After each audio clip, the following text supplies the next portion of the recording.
Messe poétique, j'ai mon livre entre les mains. Dans ce livre-là, j'ai des textes qui se faisaient à deux. Mais quand on passe, on est seul au micro, donc on est un café après. Et j'ai demandé à Mathieu s'il veut bien avec moi faire une lecture publique d'un texte qui s'appelle Fatal et la sirène.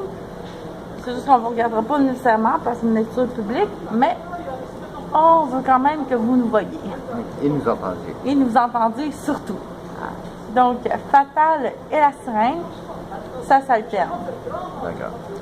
La journée était chaude et humide. Le soleil plombait sur l'eau claire.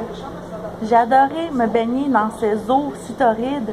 Loin de ma patrie, j'avançais téméraire. La journée était chaude et humide. Le soleil plombait sur ma tête qui cognait, comme des tambours et des tambourines qui s'entrechoquaient, qui se croisaient. Je nageais dans ces eaux inconnues, voyant au loin des hommes, des femmes, surtout des enfants. Je voulais toujours en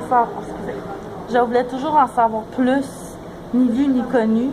J'appartiens au monde des contes dont on a oublié le chant. Je nageais dans ces eaux connues, voyant au loin une chose, une femme qui se mouvait, tout doucement. Je n'en avais jamais vu. Les cheveux si clairs, des yeux si grands, un galbe si parfait. Au loin, il avait attiré mon attention. Cette forme, cette chose, un torse plat il avait, des jambes d'enfer et musclées il possédait. Moi, je n'ai pas de jambes, à lui ce qui m'oppose, toute gênée, alors je me suis regardée. J'étais resté stupéfait sans bouger. L'appel du désir était lancé. Complètement subjugué, impossible de reculer, bouche en cœur, l'air béat, souffle coupé. J'étais restée stupéfaite sans bouger. Je t'avais observé. Je jouais à t'allumer. L'appel du désir était lancé pour le premier pas qui se décidera à chasser.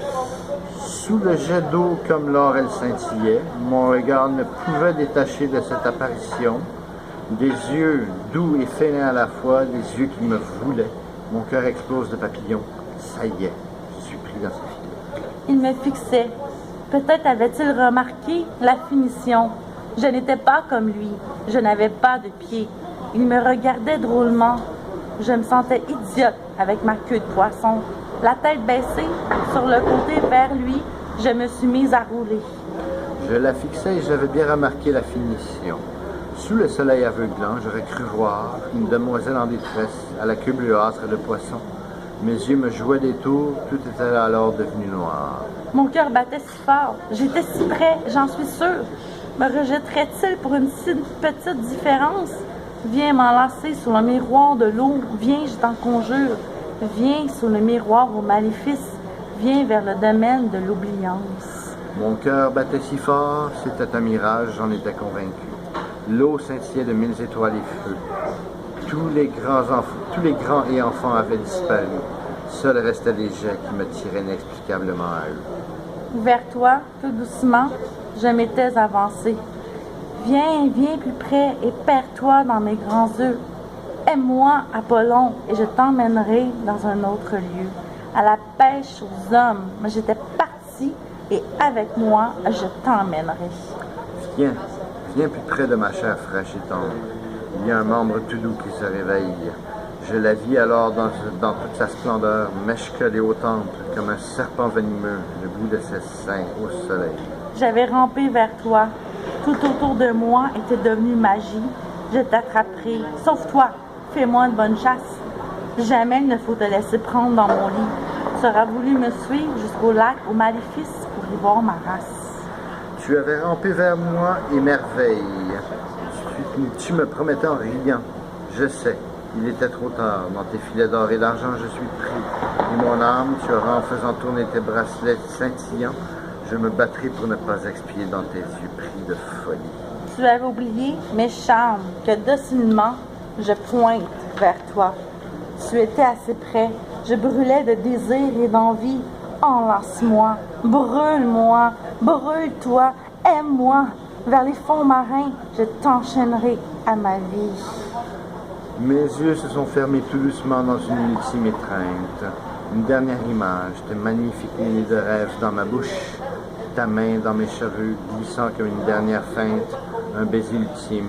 Une dernière fois, mon membre bouge. Pour s'éteindre dans tes filets d'or, ton âme, elle me suivra dans la mort. Mes mains en ton cou, tu meurs aussi, un éclair blanc dans tes yeux devenus sans vie. Des années plus tard, le chant s'était levé.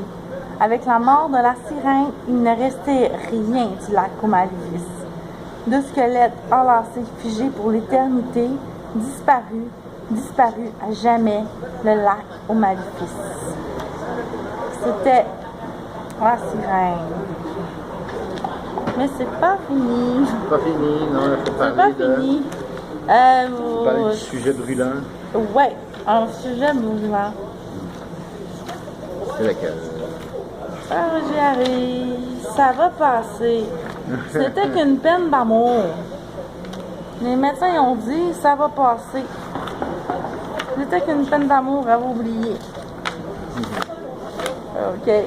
Pas loin, là. Non, je suis pas loin. Voilà. Ah! Une section très... Non! Non! C'était qu'une peine d'amour. C'est ça que les médecins ont dit. C'était qu'une peine d'amour. Alors, on a dit ça va passer. Mais dites-moi, qu'est-ce qui va passer?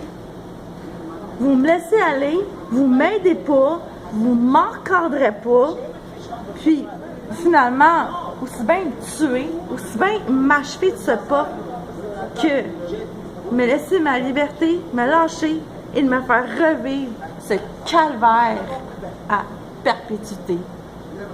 Je vous remercie. Donc, c'était un poème à deux. Tourlou, bonne réflexion, bye bye. Ciao.